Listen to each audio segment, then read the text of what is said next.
Hello everyone and welcome to today's session. Before we begin, just a few housekeeping items. First, please keep in mind that you are able to ask questions during the presentation today. To do so, find the webinar panel on your screen, type your question, and click send. We cannot guarantee that we'll get to all of your questions today. However, if your question is not answered at the end of this presentation, you will receive a response via email. You may also see a few poll questions appear in your webinar panel as well, and we would appreciate your response to those questions. And finally, everybody who registered for today's webinar will receive a recorded version via email following the conclusion of this presentation. Now let's go ahead and get started.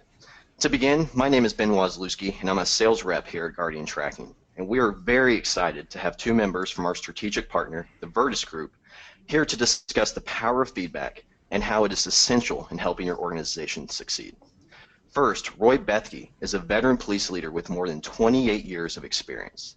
Mr. Bethge presents nationally on the topics of leadership, instructor development, and organizational change.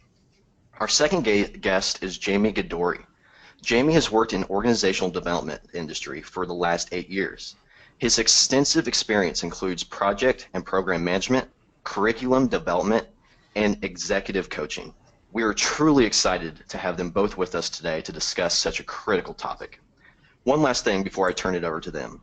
The Virtus Group will be hosting a WinX event in April. WinX is a fast-paced, dynamic event with presentations that are only 18 minutes, very similar to TED Talks. The topics, all of which relate to law enforcement profession, will challenge you, engage you, and inspire you to action. To learn more, please visit experiencewinx.com. Now, I'd like to turn over to Roy, who's going to get us started. Enjoy.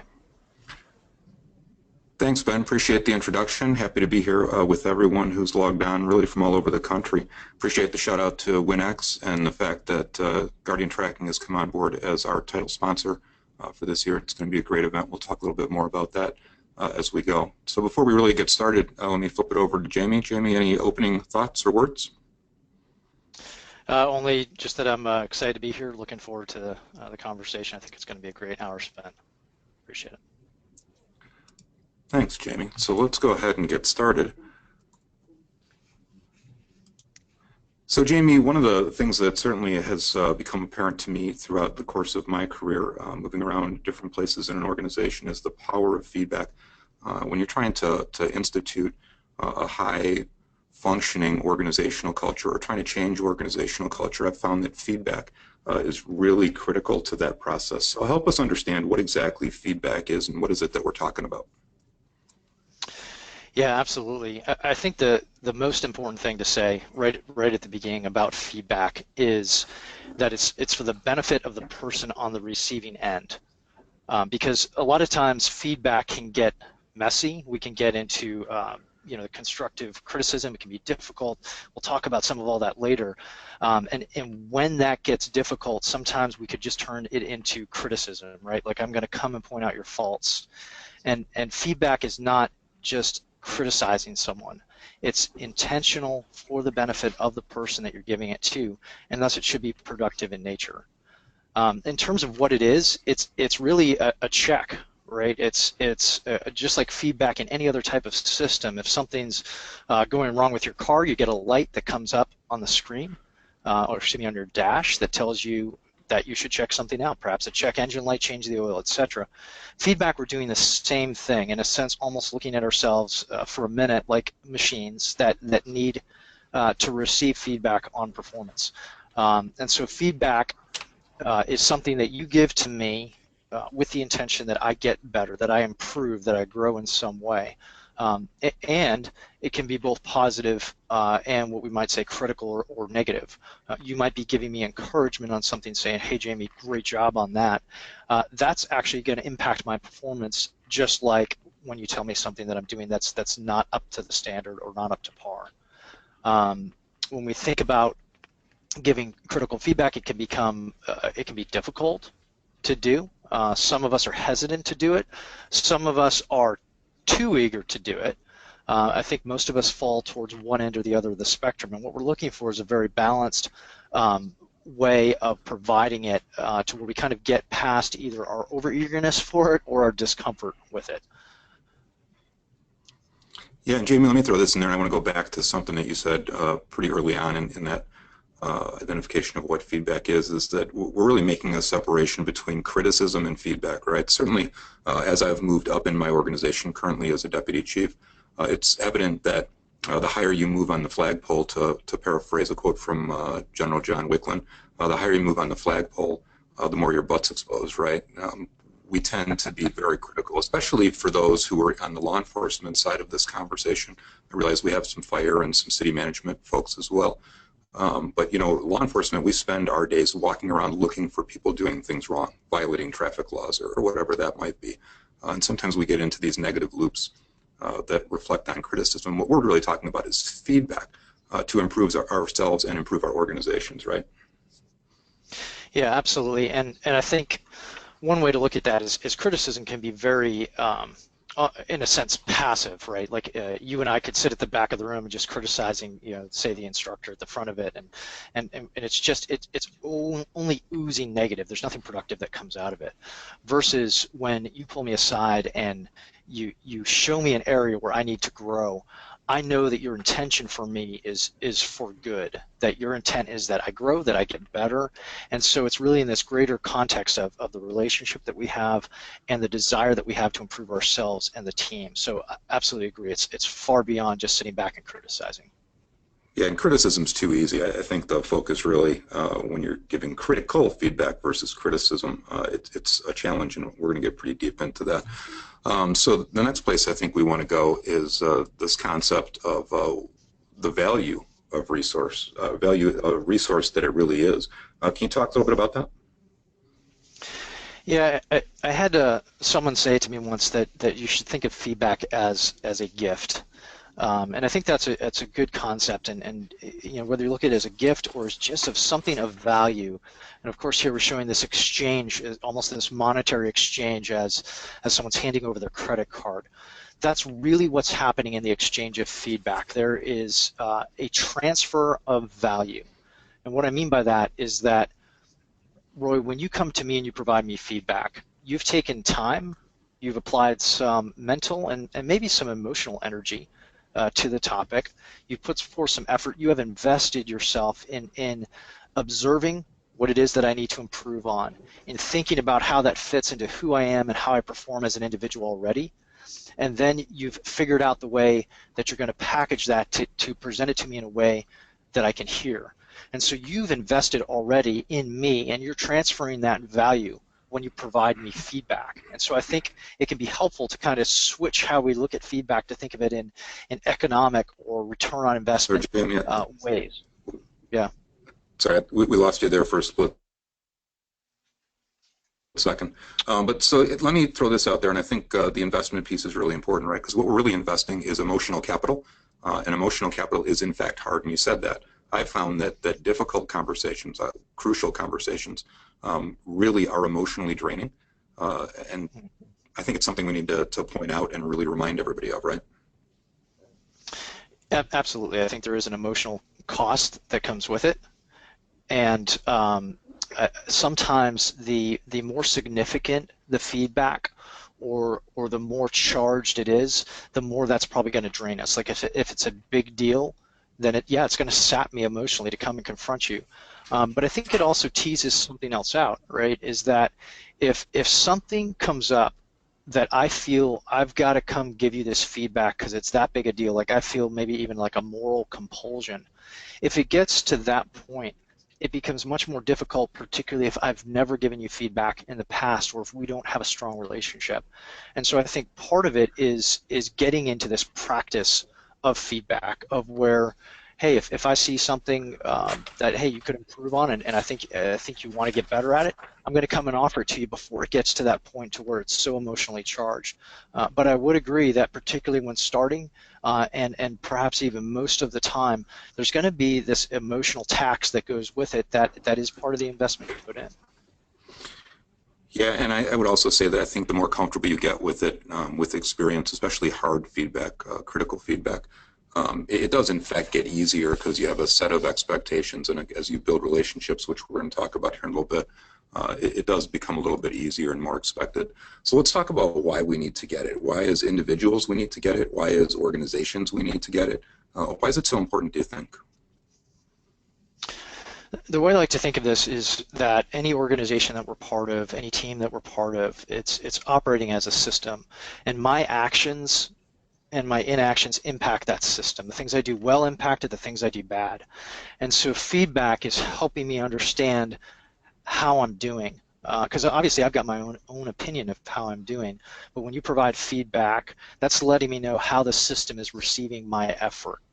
Um, I also think of it as part of the glue and the grease that helps the team function. And what I mean by that is, a glue of keeping the team together, and then a grease of it operating well.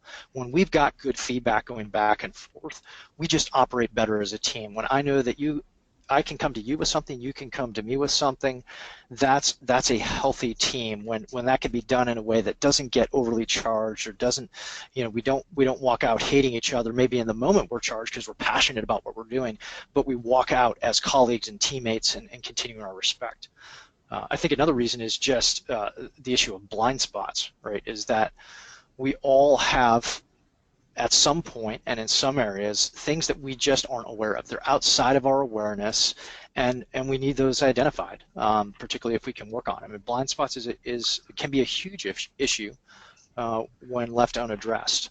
In terms of the why, I also think about just how good it is to know when we're doing well. And I think that's part of feedback that we also have to emphasize, is that positive aspect. How often are we telling people that they're doing well? And how often are we telling them when they're doing poorly? When we're not having that clear communication, then frankly, I'm kind of left to guess, right? I'm guessing whether or not I'm doing well inside the organization, and then I'm going off of assumptions, and I've heard those are bad. Ultimately, feedback helps us become a better member of our team. Yeah, and I love the word blind spots. I'd actually not used it in this context, or never heard it in this context until you and I connected in 2014. And I remember thinking to myself, when you first used that word, when I look in the mirror, what reflection do I see? I see exactly what I want to see, what I believe, for all the different reasons. But it really takes someone to speak truth into me, professionally and personally, certainly, to identify those blind spots, because those are things that I need to be aware of. Because certainly they impact not only me, but they impact the people around me, right? Yeah, absolutely. And I think that's the key, is that they're impacting people around me and I don't even realize it. And so we want to bring that into awareness, and then we can do something with it.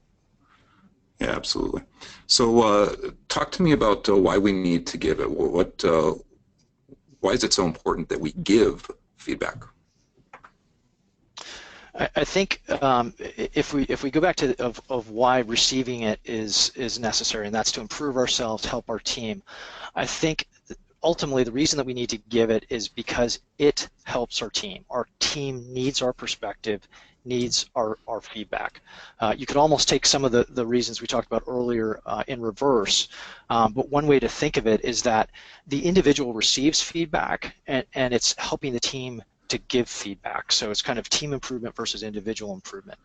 And I don't know that we can say that emphatically enough, that our team is better with our input.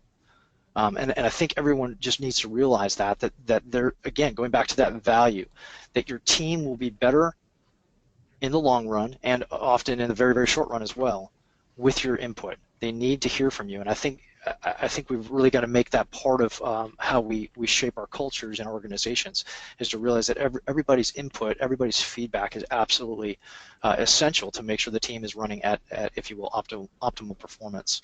One way to think about that is that I, as an individual member of the team, something may occur, and I might be the only person that sees that particular blind spot in the other individual or in the team as a whole.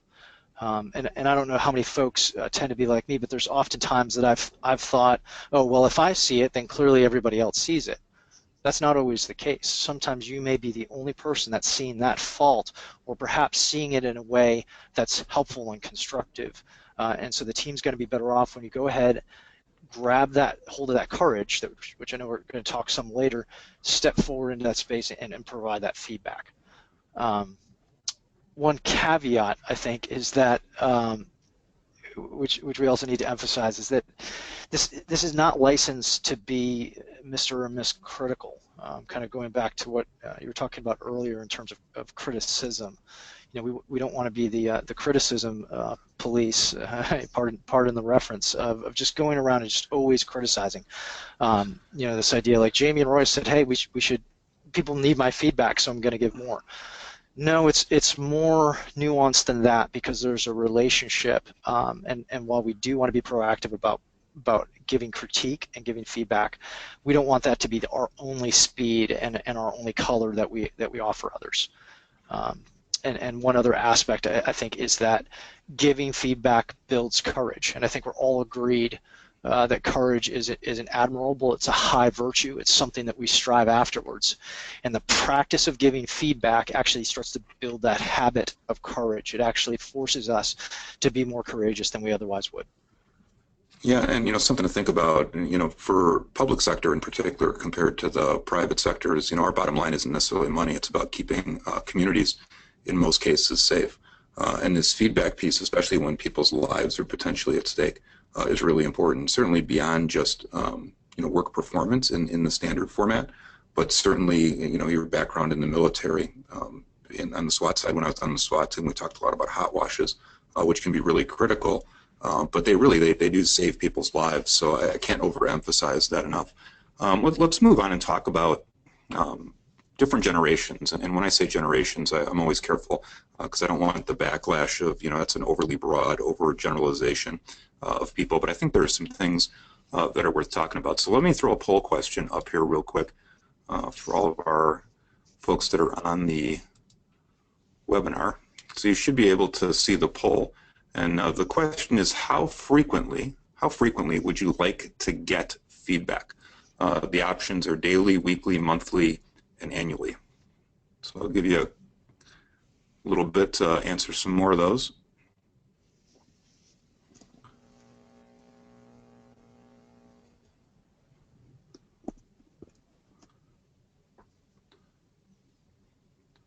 So interesting. So the majority of people would like to see it weekly. We've got about 70% of those that are online, 76% of those that are online that have responded at this point, and we're at about 50% now weekly.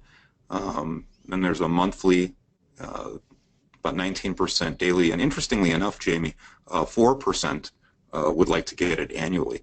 And we're going to talk a little bit about performance evaluations, but certainly from the people who are on the webinar today, weekly would be our goal. So let me ask another question on a poll. Now this isn't how frequently would you like to get it, but how frequently do you actually get it? So let me throw that poll up there and see where we land.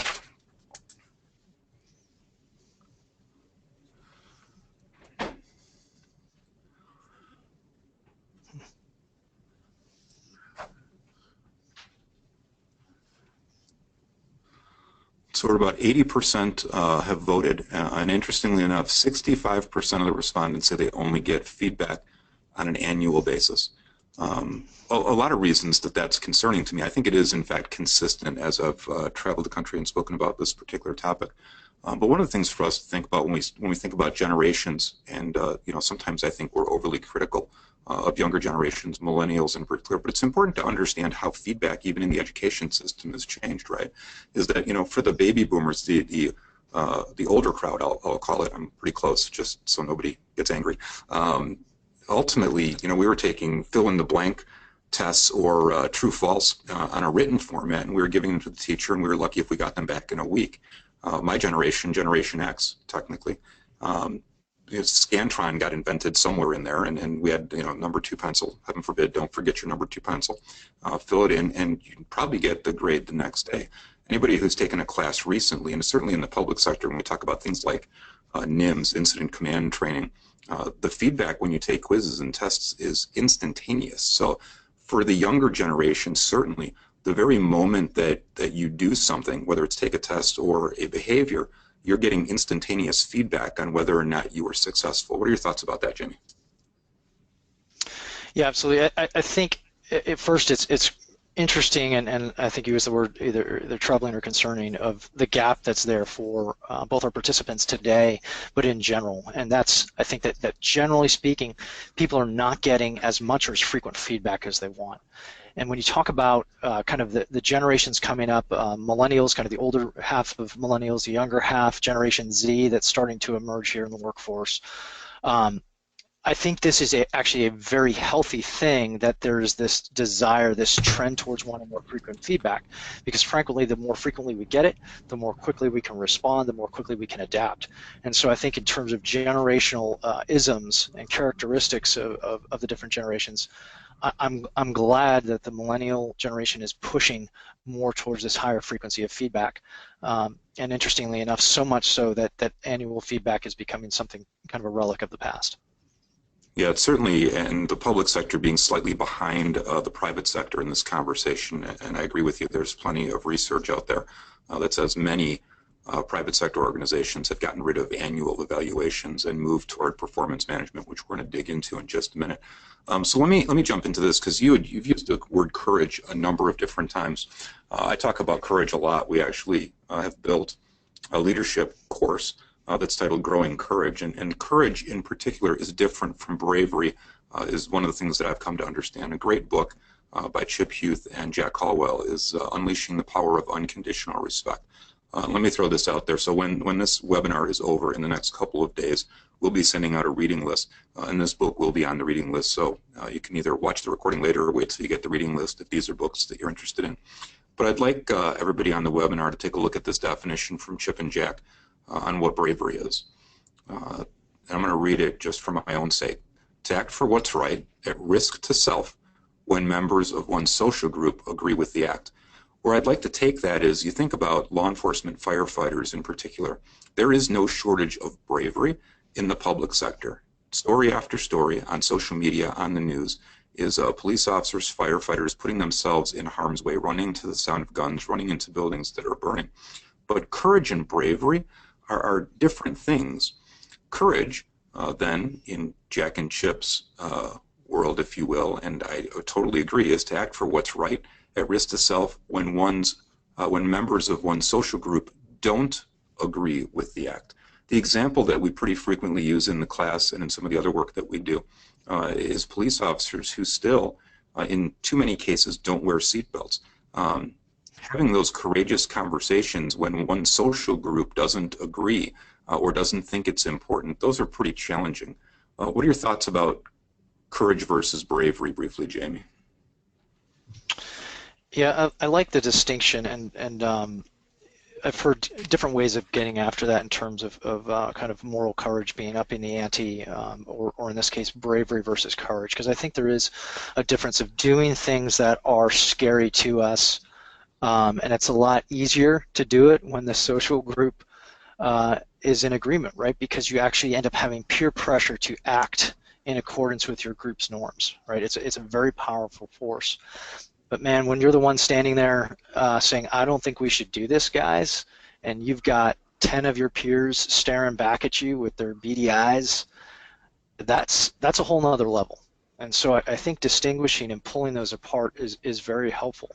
And it helps also explain why it's so much less frequent. Right? It is so much more difficult to go and encounter my peer, give feedback to my peer, and say, I think you need to work on this, than it is to do something that they already agree with. So I think this distinction is very helpful. Yeah, and I totally agree with you. So Ben had mentioned WinX, the conference, and the reason this picture's up is that's Chip Huth, who we had just talked about, one of the two authors of Unleashing the Power of Unconditional Respect. And I just want to point out to those on the webinar today that you can check out that website, experiencewinx.com. Chip was one of our speakers at the inaugural event in 2015. His talk is about respect and courage and his experience as a captain on a SWAT team leader in Kansas City, Missouri. It's 18 minutes long. It's a great talk, and it's free. So I would encourage those on the webinar to check it out. And let's talk about what makes a courageous leader different from a regular leader, I guess, Jamey. Yeah, and it's kind of a great position, great segue from Chip, because someone that's had an influence on yourself, of course, me, and Chip as well, has been an author named Gus Lee. And Gus Lee is just a really amazing individual in his own right, has written some works of fiction that are out there. But he's an ethicist. He's got a law background, was a lawyer in a district attorney's office for some time, and has just been in this realm of ethics and leadership and courage, and is really in so many ways an authority on this subject. He's written a book called Courage, the Backbone of Leadership, and in it he's really pulling apart what it means to be a person of courage. And very briefly, he talks about the high virtues, the high values, which are courage, integrity, and character, and talks about all of the other things like honesty and doing good things and your duty and all that is kind of the more mid-level, and going back to bravery, it's kind of what everybody agrees with, but the harder ones to do, the ones we truly aspire towards, are courage, integrity, and over time the building of our character. So in this book, Gus gives his definition of leadership, and he says it's ethically inspiring others to be their best selves and to courageously act for what is right. And then he goes on to define what does that look like. And the first is treat others with respect. And I love where Gus takes this in terms of unconditional respect, and I think he even calls it unconditional positive respect. It's this idea that no matter who that other person is, standing, sitting across from me, whatever it may be, in disagreement with me, even my enemy, or even somebody that I've got to go ahead and book for those in law enforcement, it's I'm still viewing them as having intrinsic value as a human being, and I'm going to give them respect when I talk to them. I'm giving them my attention. I'm giving them my emotional investment in those moments that we're together. I'm maintaining eye contact. I'm speaking respectfully.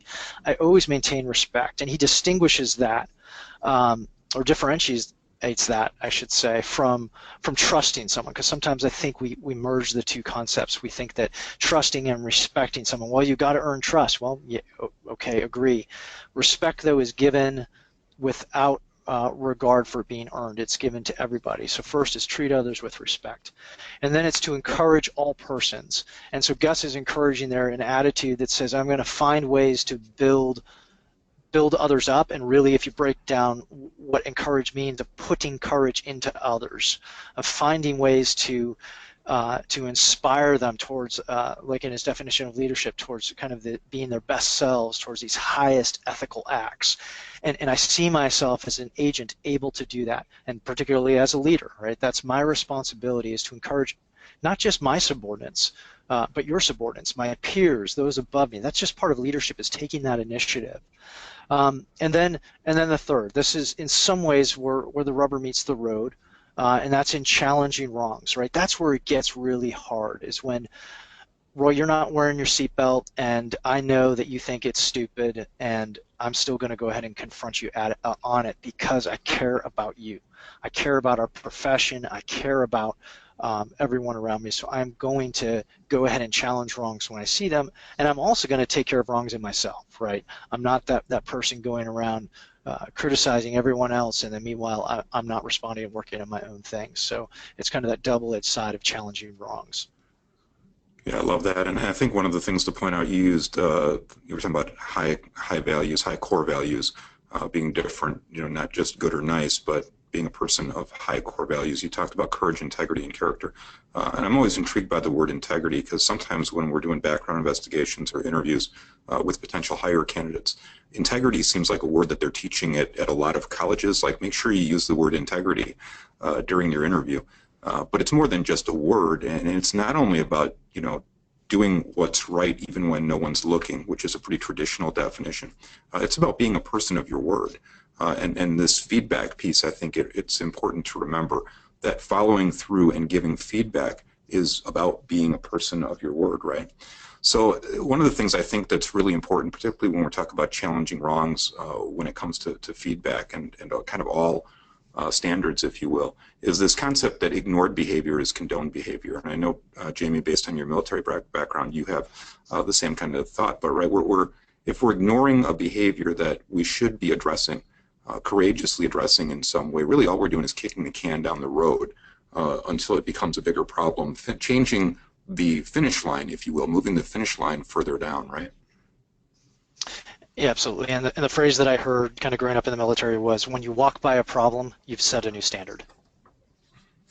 Yeah, yeah, that's profound. So then the question becomes, who should be giving feedback? What are your thoughts about that? Ultimately, everyone, right? I think it's for sure it's incumbent on leaders, but I think everyone should be practicing this, working the muscle of feedback, building up courage in that space. Certainly leaders. For leaders, it's not an option, right? That is your responsibility to give it to subordinates, to peers, and to superiors, to be someone that provides feedback and also someone that is extremely gracious in receiving feedback and does something with it.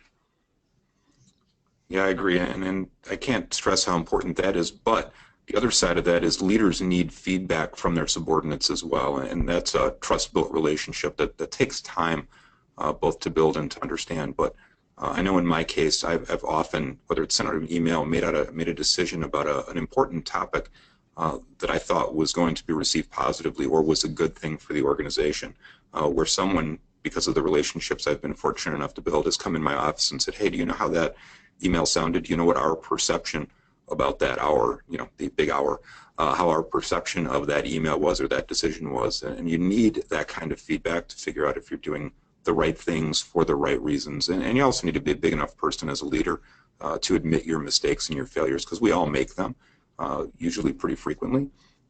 So being able to fix them can only happen if we actually know about it. So talk to me, Jamey, about this slide, this concept. What should we be doing with feedback? Absolutely. So I'm not one necessarily for catchy phrases and acronyms, and certainly was overexposed to them in the military. But use this one just as a way to remember when I'm in that moment of receiving feedback. It can be hard to accept.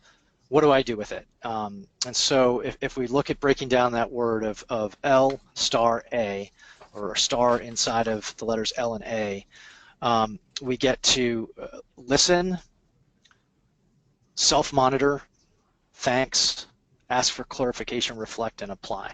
And I think the two most important ones are the first and last. They're a little bit bigger than the others to kind of call them out, but it's listen and apply.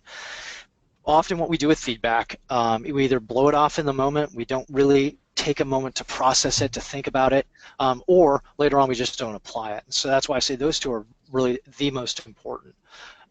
It's a big deal when you're listening to self-monitor, just as you would do with stresses on your job, the kinds of stresses first responders have, physical threats to physical safety. Just the same way you would monitor your reactions, is my heart rate rising? Am I getting sweaty? Is the hair on the back of my neck, bristling up? Am I having trouble thinking and forming thoughts? That same way that we deal with external threats, physical threats, also happens when we're dealing with what we perceive as verbal threats or threats that come at us in the form of feedback. And so monitoring that in the moment can tell you a lot about what your attitude is towards feedback. It's important to say thanks. Someone took the time, put in some value. Thank them for that. Don't be afraid to ask for clarification at the right time, right? Not clarification as a challenge, but like, what do you really mean by that? Let me understand that. And then to go back, reflect on it, meditate on it a bit, and then to apply it into your life. So I'm going to throw that slide up there one more time. The STAR and LA, it's an easy acronym. I agree with you. I'm not overly fond of acronyms, but it's an easy one that helps you kind of remember. So more about that. What do we do with feedback? Talk more about that. Yeah, I mean, really, another way to look at it is almost in a sense of a time sequence, or just how we view our lives and our careers, right? Because in the moment, we get feedback, we get a specific piece of feedback, and at that micro level, there's an immediate benefit that comes from it. So let's just say that I'm working on presentations, right? And something happens, and I get some feedback about how I give a presentation. In that moment, I may make that particular class or that presentation better. But if I can also take a step back and look at the overall context. I look at myself as a leader, maybe as an instructor. How does that feedback fit into my overall current situation that I'm in? What are the other areas of my life that I can apply it? Or maybe what are other ways that I've gotten some of that feedback? and then tying that into the long-term planning, this sense of where am I going and my overall growth and development. And so I think feedback, we kind of analyze it from a time perspective and an overall context in terms of the moment now and in comparison with our overall career. Yeah, absolutely. So sources of feedback, where do we get feedback from? I think kind of the knee-jerk, most obvious, we get feedback from our bosses, right? We should be getting it from colleagues as well. We've talked a little bit about that. We also should be soliciting it from our subordinates. We want to find out what they're thinking. If you kind of mentioned that as well. To throw another one out there, personal life, right? A lot of times, particularly I think in uniform professions, we sometimes compartmentalize our personal life from our professional life, and when in fact we're still that same person deep down inside when we go back and forth. And so people in our personal life can also be good sources of feedback. There's also assessments. If we think about just taking an assessment of some kind, whether psychological or behavioral assessment, that gives us feedback on how others perceive us, and then pairing that up with coaching, I think all of these are really valid forms of valid sources of feedback. Yeah, I agree, and that's one of the things I love about Guardian tracking, right, is that we already talked about performance management versus performance evaluations, and when I was first exposed to the Guardian tracking product is that it truly is a performance management system. Being able to track and in a lot of ways prevent problems, because it helps you focus on giving feedback on a more consistent basis and not bottling it up in a file or ignoring it, forgetting to write it down. It helps with that. What are your thoughts about that? Exactly, and the way that I heard it as I was learning more about Guardian tracking was that it helps you build a culture of feedback, and I think that's a great way to look at it, that our culture is based on feedback. We're so in the habit of doing it, it's just part of who we are. Yeah, I love that. So let's talk about the process itself. So as we're on the Guardian tracking product, right, is that what's a good process for creating an environment, a culture where feedback is well received and is useful?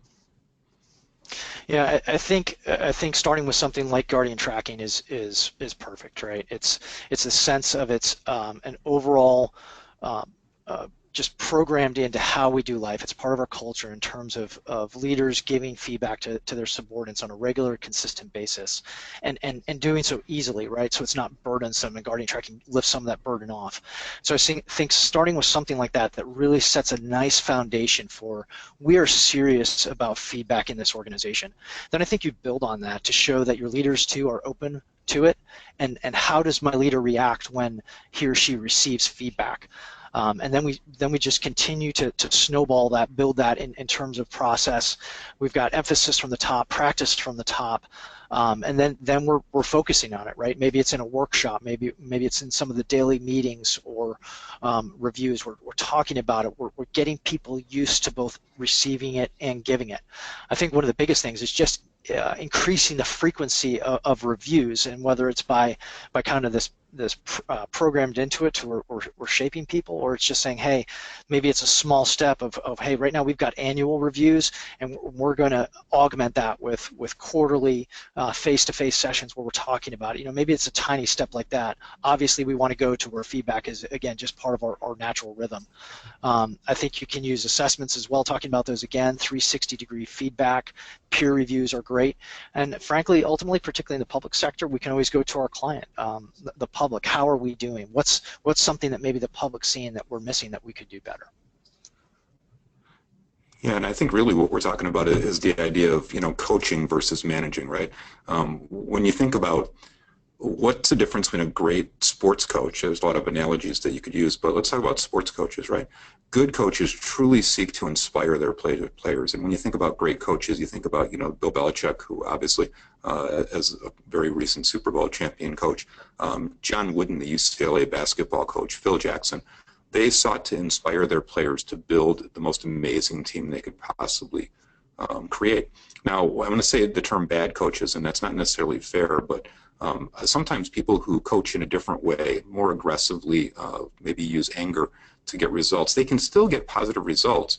But I think in the long term, what they're remembered for or the impact that they have is pretty different. And the best example I think that pops into my head is Bobby Knight. Bobby Knight was a pretty good basketball coach, certainly had some tremendous success, but most people are never going to get over or forget about the chair throwing incident, which was pretty much the end of his career, and I think that's important to point out. And I think that I want to jump to this concept of, there's really no research. I note a book down there at the bottom by Anders Ericsson and Robert Poole called Peak. Highly recommend it. Anders Ericsson is an amazing guy. He probably has the coolest job in the world. He's a doctor at PhD at Florida State University. He researches what makes the best the best. What about them makes them exceptional?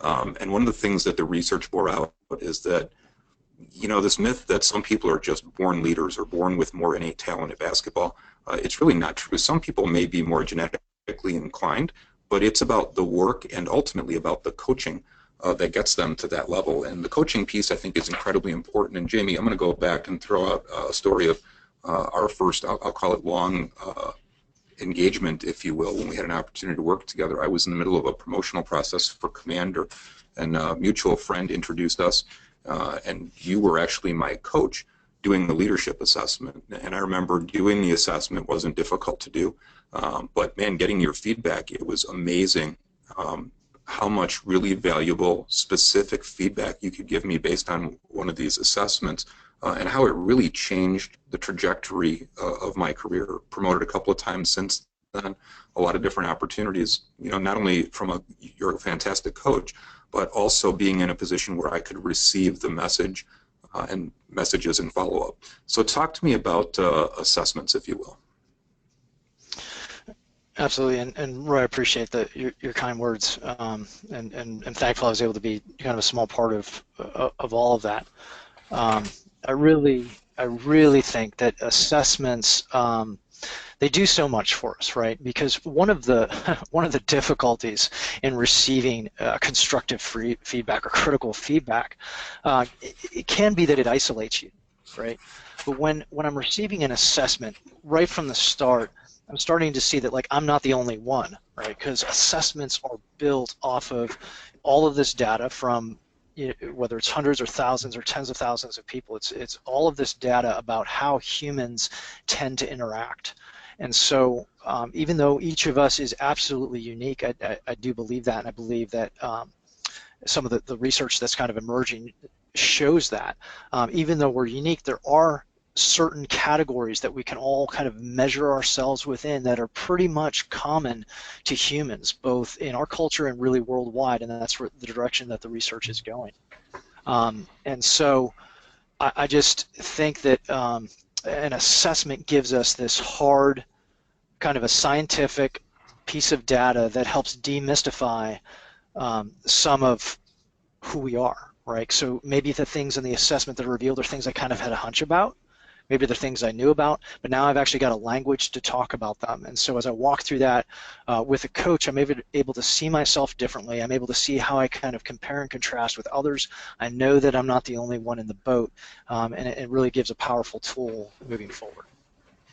Yeah, and the assessment concept, right, is it's very common for the private sector to use assessments and leadership coaches. It's just not something that we've seen really take hold in the public sector. I think you're beginning to see a change in that because we understand that development and leadership, there's a lot of opportunities there, and those assessments, again, I agree with you. I think they create a great baseline for conversation.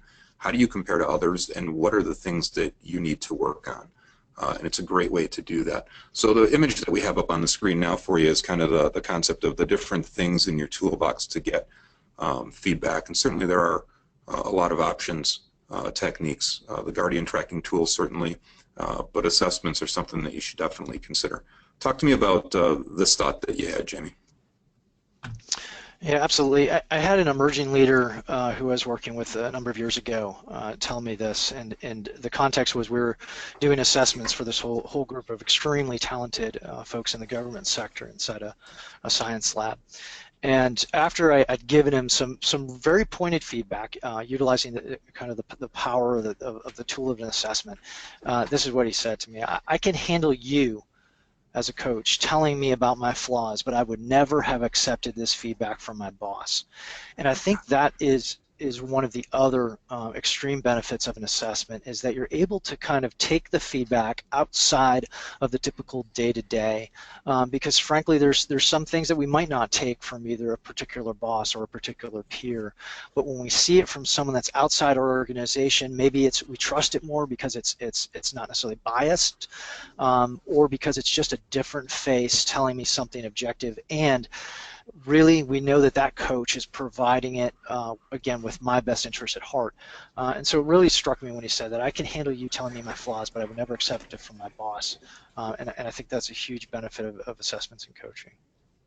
Yeah, and I love that. And when I first got promoted to deputy chief a couple of years ago, one of the things that we did here is that we put all those in leadership position, my immediate subordinates, if you will, direct reports, through an assessment that was never shared with anyone else in the agency, including with me. So I think making that understanding that it's separate from an evaluation or a performance management tool, and truly is about self-development, is really important. So we're in a second. I'm going to turn it back over to Ben and let everybody ask some questions if you have some questions.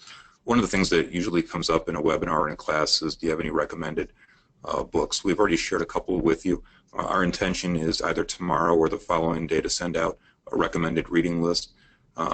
For those that are interested in getting some more information. Certainly we've talked about WinX a couple of times. Our contact information is up on the screen. So if you're watching this later, a recording of this, and you're looking for that book list and you didn't get it, you can certainly email one of us. But it's been awesome, and I'm going to turn it back over to Ben and let the audience ask some questions. Thanks, Roy. Yeah. So the first one came when you guys were talking about feedback and millennials. And it was actually from Leon, part of the Guardian tracking team here, and he said that he thinks millennials just brought it to light. He thinks that everybody actually needs and wants more frequent feedback, even if they don't say it. Do you have any comments on this? Doesn't everyone need to know that they're valued, that they make a difference? I think everyone needs to know it. I think millennials, again, and I hate to use overly broad concepts, right, the concept of these different generations, which really, if you were looking to define that, you're talking about different experiences through your youth that really shaped who you are and what you believe. That's what we're talking about with the different generations. My generation, Generation X, certainly I would have liked to have gotten feedback more frequently than I did. I think I was just more tolerant of not getting it, whereas I think the discussion with millennials is they're not tolerant of not getting it, and if they're not getting it from their organization, they're getting it from somebody. And if you're in a leadership position, you have to ask yourself, wherever they're getting their feedback from, is that the group of people that you actually want giving feedback about performance? And the answer is probably not when you have specific goals or things that you want to try and achieve. So I think it's an incredibly fair point. I think it's just a different level of tolerance. And I think it's an important conversation that we all need to have. Great. So I think we have time for one more here. Jamey, so compared to the beginning of your career, how are you at giving feedback now? What are some of the major differences? Great question, Ben. Pointed. At this point, after kind of studying it for a while and getting shaped by some really great mentors and whatnot, I would hope that I'm great at it, right?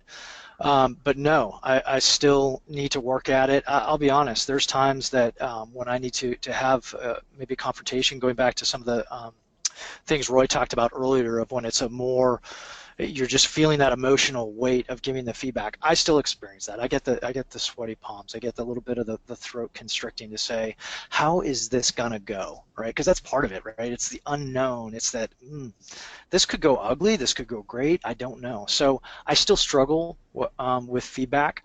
I think one thing that I've definitely improved in is that I used to be one of those kind of critical people, full of criticism that Roy was talking about earlier, of just always seeing kind of the glass half empty side of things. And through an assessment process, I was actually able to kind of quantify that and see really how bad that was and how unhelpful to my organization, to my team, to my family, so on and so forth. Just how unproductive that was. And so my hope is that I have started to have more of a habit of providing positive feedback when I see someone doing something right, that I'm saying, you're doing something right, right? Maybe as simple as that, like, I really appreciate what you're doing here. And not being so eager to run forward with a piece of criticism or critique. Thanks, Yeah, Jamey. if I can Great. jump, and if I Yeah, can go jump ahead. in there real quick, I'll throw that in there too. I mean, there isn't, it's never easier, if you will. I think we just get better at it as we get, have a better understanding of it. I like Jamie's point about having studied, feedback and this concept of courage and what that looks like. And I'll tell you that as you do it, certainly the stresses become more obvious to you and you're aware of them and you can put some things in place that can help change that. But even, a conversation I had this morning here at my own workplace, spent a bunch of time thinking about it, what it looked like. I would say that most frequently when you're giving really difficult feedback, the person giving the critical feedback, often works it up to be something more than it actually is, because if you've created the right culture, the right environment, where people are used to getting feedback, true feedback, how they can improve themselves, because I think most people absolutely want to improve themselves. What usually happens is the person you're giving the feedback to looks at you afterward and says, thank you for telling me that. No one's told me that before, or I wouldn't have been aware of that otherwise. So it's about building that long-term culture and that expectation as we all try to improve, right? Yeah, and just one more thing on that, just in kind of thinking about that moment of giving feedback. I agree, Roy, like you're saying, of just that culture, and realizing, again, how important it is that get past that fear, right? Because that's really often what we're talking about, is that kind of that hesitance, that fear, that if I take just that, as someone had said, just that like 15 seconds of insane courage to get past that, to go and give it, that now I'm making my organization better, now I'm making myself better for having done that. I think that's a great point. Jamie, can we walk through an example real quick? You okay with that? Looks like we have about 8 minutes left. Let's say that you and I were doing an in-person class together, and I wanted to give you some feedback about something that happened. You okay with us stepping through that? Yeah, absolutely. So imagine, for the people on the webinar, imagine we're doing an in-person class and some kind of disagreement happened between the instructor and one of the students. So I'm going to pull Jamie aside and say, hey, Jamie, great presentation. Do you mind if I give you some quick feedback? Yeah, sure thing, Roy. What's up? So Jamie, not sure if you remember, but about halfway through, one of the participants disagreed with something you said, and you really came down hard on him. I don't think that's consistent with the type of presenter you're trying to be. Yeah, no, Roy, I do remember. Yep, yeah, I got a little bit heated, and I probably stepped a little bit outside the line, went a little bit overboard. I'm gonna have to kind of think on this process a little. Can we talk it more at lunch so I really understand what went wrong there? Yeah, absolutely. We can follow up on that. We'll end the example there, but I think one of the things, right, so Jamie and I obviously already have a trust-built relationship, so if nothing else, there's an expectation that he's going to get feedback, no different than if the roles were reversed. And there was something about my presentation, whether it's the format of the slides, something that I said that he disagreed with, we're creating an expectation that there's going to be feedback, and while some of the feedback, it's easy to say, hey, great job, and move on, but we're all trying to improve, right? And that's the goal of conversations like this, right, Jamie? Absolutely, and I think, like you said, building that expectation is a huge part of it, that there will be feedback. And then once I know that we're all kind of in this together and that it's not it's not a threat, like you're not trying to do damage to me, you're not an enemy when you come in with feedback, it's so much easier to receive. And for me, something that comes to mind is uh, a fair number of years ago when I was a ranger instructor down at the Florida Ranger Camp. I was in this mode of just being, frankly, a real jerk in how I gave feedback to my students. And I had a fairly high no-go ratio, meaning that as a young lieutenant, as a ranger student, or a non-commissioned officer coming through, and sergeants and whatnot, that I would tend to fail them on a particular patrol, which mean they'd have to do another patrol, or perhaps even fail that particular phase and do the whole thing again, or get kicked out, right? But I had a fairly high standard as we were in a time of war, and I had this high no-go ratio, but I also had this horrible way of delivering it. I mean, it's just I was a complete jerk about it. And I received some feedback. I received some pretty direct, pretty heavy feedback, and I had to kind of process through that. And fast forward a few months as I was kind of back in the mix of things, I was providing feedback. I still had a fairly high no-go ratio, but I think what had changed was how I delivered it, and it was coming across as much more concerned about the good of that particular student, that particular individual. And so I can remember one in particular sitting down with an engineer officer and just sitting down and talking through, all right, this is what I saw, this is why it's significant, this is how you can change it, and this is how you can go next time. And he did just what you described, Roy. He looked at me and he said, thank you. Thank you for that feedback. I appreciate it, even though he knew he was a no-go. Yeah, and again, I think it's about those expectations, both in ourselves and others. So, Jamey, any closing thoughts before I say a few words and turn it back over to Ben? Only that I just encourage everybody to think about like how often you give feedback right now, to do a little bit of self-reflection on that process, and encourage everyone to step into that, to be bold, to be courageous about it, and become a more significant member of your organization, both by giving good feedback and being very gracious when you receive it. Yeah, absolutely. And Jamey, I'll start by thanking you for joining us, making time, and then I'm going to thank my friends at Guardian Tracking for hosting us and letting us put this webinar together. Hopefully it's been useful to some of you that have been watching. I prefer to say all of you, but that's probably not realistic. Many of you, Ben, Leon, Mike, the entire team at Guardian Tracking, thank you very much for your partnership and your trust. And with that, I'll close and turn it back over to Ben. Thanks, Jamey, and all of us at Guardian Tracking, we really appreciate you joining us today, both you and Jamey. It was a very informative presentation, very, very good job. Also, Guardian Tracking and the Virtus Group would like to thank our audience for joining us as well. And if you have any questions that come to mind later, please feel free to reach out to Roy, Jamey, or any of us here at Guardian Tracking. And don't forget to look for a follow-up email that includes a recorded version of today's presentation and that reading list that Roy mentioned during the presentation. Again, for Roy, Jamey, and the rest of the Guardian Tracking team, we thank you for your time, and we hope you have a wonderful day.